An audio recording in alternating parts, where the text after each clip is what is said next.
Welcome to CMD news. నా పేరు దివ్య. నేటి వార్తా విశేషాలు.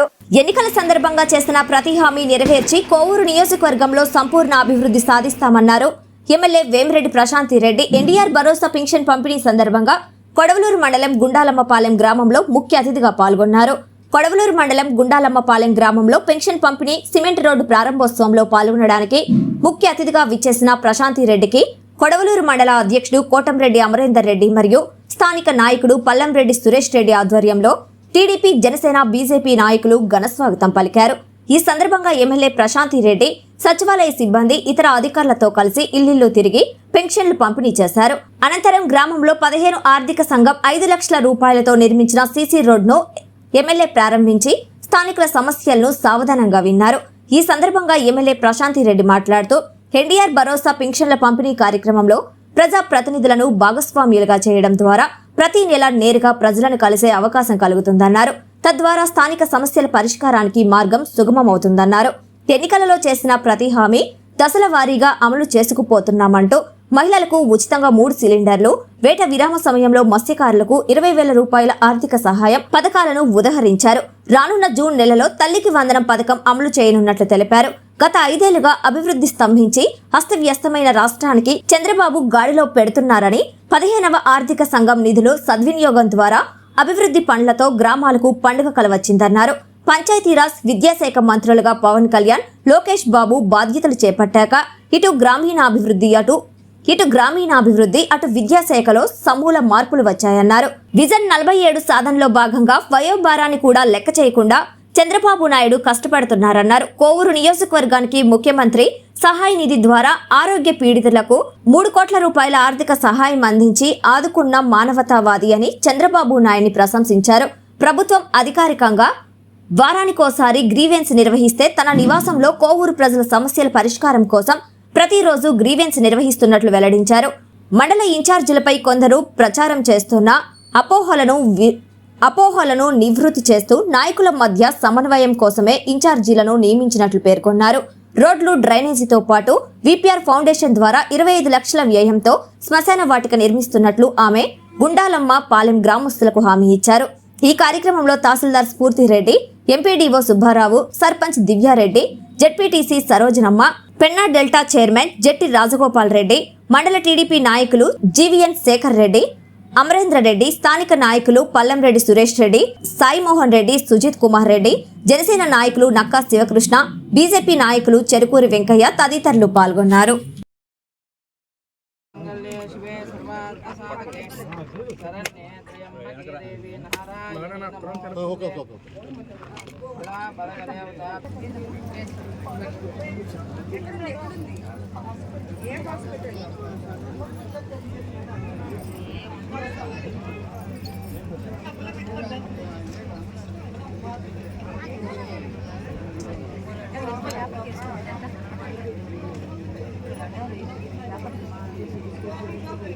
నాకు ఆ పేపర్ తీసుకురమ్మా.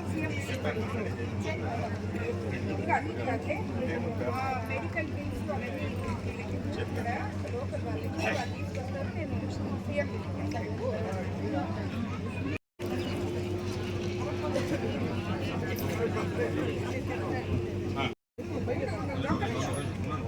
ఏం చెప్పు. పంచాయతీకి అప్పుడు కట్టించాను. ఇప్పుడు ఎలా రావాలని అది పంచాయతీ గురించి కట్టించాము. సర్పంచ్గా ఉన్నప్పుడు తర్వాత ప్రభుత్వం మారిన తర్వాత ఇంకా ఎంపీలు కనుక్కోకుండా చేసి మొత్తం 18 లక్షల రూపాయలు అట్లా అయిపోయింది మేడం. 18 లక్షలు అప్పుడు సర్పంచ్ గారు 2 లక్షలు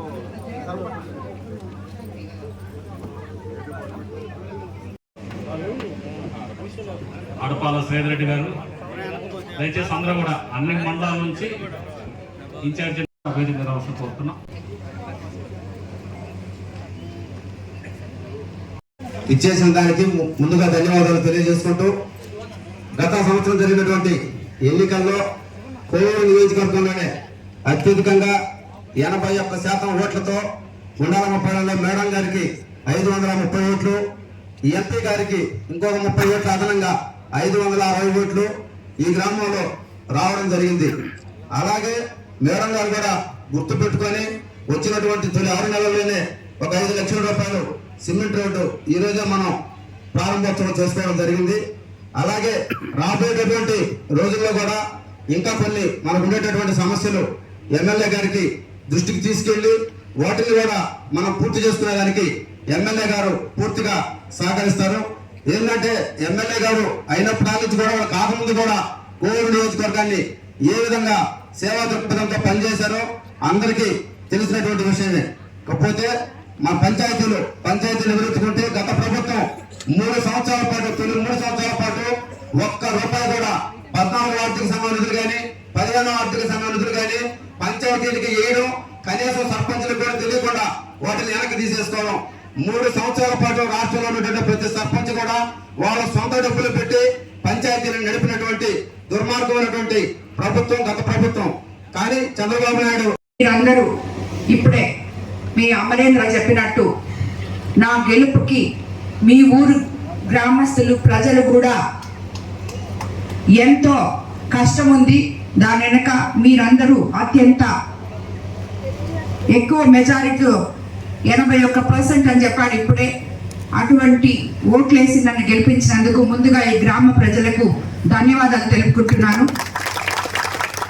అదేవిధంగా ఈరోజు మనము అన్నిటికన్నా ముఖ్యంగా తెలుగుదేశం ప్రభుత్వం అధికారంలో లేనప్పుడు మీరు తెలుగుదేశం పార్టీ తరఫున సర్పంచ్ గెలిపించడం జరిగింది అంటే మీరందరూ పార్టీ ఎంత అభిమానులో నాకు అర్థమైంది. అదేవిధంగా ఈరోజు అభివృద్ధి సంక్షేమం 2 సమపాళల్లో మనకి ప్రజలకి అందించి ఆంధ్రప్రదేశ్ని స్వర్ణ ఆంధ్రప్రదేశ్గా మార్చే ఒక ముఖ్యమంత్రిని మనం ఎన్నుకోవడం జరిగింది.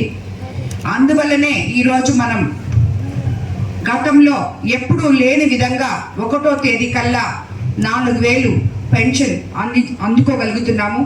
అదేవిధంగా ప్రతి నాయకుడు ప్రతిసారి ఇప్పటికి మన ప్రభుత్వం అధికారంలోకి వచ్చి 11 నెలలైందా ప్రతిసారి ఒక కొత్త గ్రామంకి వెళ్ళి ఆ ప్రజల్ని కలుసుకొని ఆ గ్రామంలో ఏమి అవసరాలు ఉన్నాయో తెలుసుకొని అదే మేము ఎమ్మెల్యేలు వచ్చి మీ దగ్గరకు వచ్చి పెన్షన్ ఇకపోతే మీ గ్రామాలకి ఎప్పుడు వస్తారో కూడా తెలియదు. అలాంటిది లేకుండా ప్రతి గ్రామం సందర్శించి ఆ గ్రామంలో ప్రజలకి ఏం కావాలో చూసే ఒక మంచి గొప్ప కార్యక్రమాన్ని మన ముఖ్యమంత్రి చంద్రబాబు నాయుడు గారు ప్రారంభించడం జరిగింది. ఆ రకంగా ప్రతి ఒక్కరిని మేము చూడటం జరుగుతుంది. ప్రతి గ్రామంలో సమస్యలు తెలుసుకోవడం జరుగుతుంది. ఎలక్షన్లప్పుడు మాట ఇచ్చి ఎలక్షన్ తర్వాత మిమ్మల్ని మర్చిపోయే విధంగా కాకుండా ఎప్పుడూ నిత్యం ప్రజల్లో ఉండాలనే కోరికతో ప్రజా సేవ కోసం వచ్చిన నాలాంటి నాయకులకి ఇది గొప్ప వరం అని చెప్పాలి. ఎందుకంటే నేను ఎలక్షన్ అప్పుడు వచ్చినప్పుడు మీ ఊరికి కాలువలు లేవని చెప్పారు, శ్మశానం లేదని చెప్పారు, అలాగే రోడ్లు లేవని చెప్పారు. గత 5 సంవత్సరాల్లో మన సర్పంచ్ చాలా ఇబ్బంది పడింది. ఎందుకంటే ₹1 కూడా 15th ఫైనాన్స్ నిధులు కానీ ఏ ఒక్కటి కూడా రాక మీ ఊరి అభివృద్ధికి నోచుకోలేదు. ఇప్పుడు మొట్టమొదటిసారిగా మన ప్రభుత్వం అధికారంలోకి వచ్చినాక 15th ఫైనాన్స్లో సర్పంచుల అకౌంట్లలోకి నిధులు వస్తున్నాయి. అదేవిధంగా ఒక ఎమ్మెల్యేగా నేను కూడా మీ ఊరికి పనులు చేయడం నిధులతో చేయడం మొదలు పెట్టాము. దాంట్లో భాగంగానే ఈరోజు మనం ఒక సిమెంట్ రోడ్ ఓపెన్ చేసుకోగలిగాము. రాబోయే రోజుల్లో మీకు మాట ఇచ్చిన విధంగా కాలువలు తప్పకుండా చేపిస్తాము. వెంటనే ఒక్కొక్క కాలనీ తీసుకొని, అది కూడా మీకు అందరికీ తెలుసు మన కోవూరు కాన్స్టిట్యున్సీలో ఏం జరుగుతుందో. ఏ గ్రామంలో నాయకులు ఆ గ్రామంలో నిధులని పనులని 2 వాళ్ళే చేసుకుంటున్నారు. ఎవరి మీద పెత్తన అనేది లేదు. ఎక్కడ ఇన్ఛార్జీలు లేరు. ఇన్ఛార్జీలు ఉండేది ఇన్ఛార్జీలు కాదు వాళ్ళు. ఎందుకంటే గ్రూప్ రాజకీయాలని నేను ఎంకరేజ్ చేయను కాబట్టి మిమ్మల్ని అందరినీ సమన్వయపరచడానికి నాయకుల జోబీలో నుంచి డబ్బులు ఖర్చు పెట్టకుండా 10 మందికి సాయం చేయడానికి మాత్రమే వాళ్ళు ఉన్నారు. కానీ ఎవరి మీద పెత్తనం చెలాయించే ఇన్ఛార్జీలు మన కోవూరు కాన్స్టిట్యున్సీలో లేరు. అలాగా ఎక్కడైనా జరిగితే మీరు నేరుగా నాకే వచ్చి మాట్లాడొచ్చు. ఎందుకంటే ఉదయం 9 గంటల నుంచి రాత్రి 9 గంటల వరకు నా ఇంటి తలుపులు తెరిచే ఉన్నాయి. ప్రతి కార్యకర్త ప్రతి నాయకుడు వచ్చి నాతో మాట్లాడుతూనే ఉన్నారు. కాబట్టి ఎవరు కూడా ప్రజలు లేనిపోని అపోహలు పెట్టుకోకుండా గవర్నమెంట్ ఒక్కరోజు గ్రీవెన్స్ డే ఇస్తే మనం ప్రతిరోజు గ్రీవెన్స్ డే చేస్తున్నాము. ప్రతి ఒక్కరూ వచ్చి వాళ్ళ సమస్యలు తెలుపుకుంటున్నారు. వాళ్ళకి కావాల్సినవి చేయడానికి మా సాయశక్తుల ప్రయత్నం చేస్తున్నాము.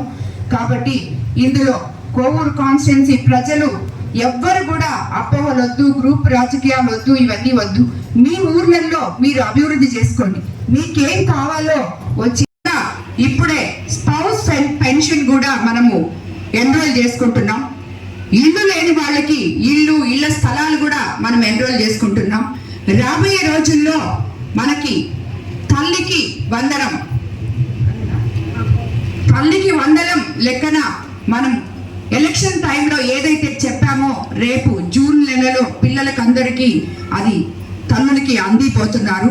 అదేవిధంగా అన్నదాత సుఖీభవ 20,000 చెప్పున్నాము రైతులకి అందరికీ, అది కూడా త్వరలో ఇవ్వబోతున్నారు.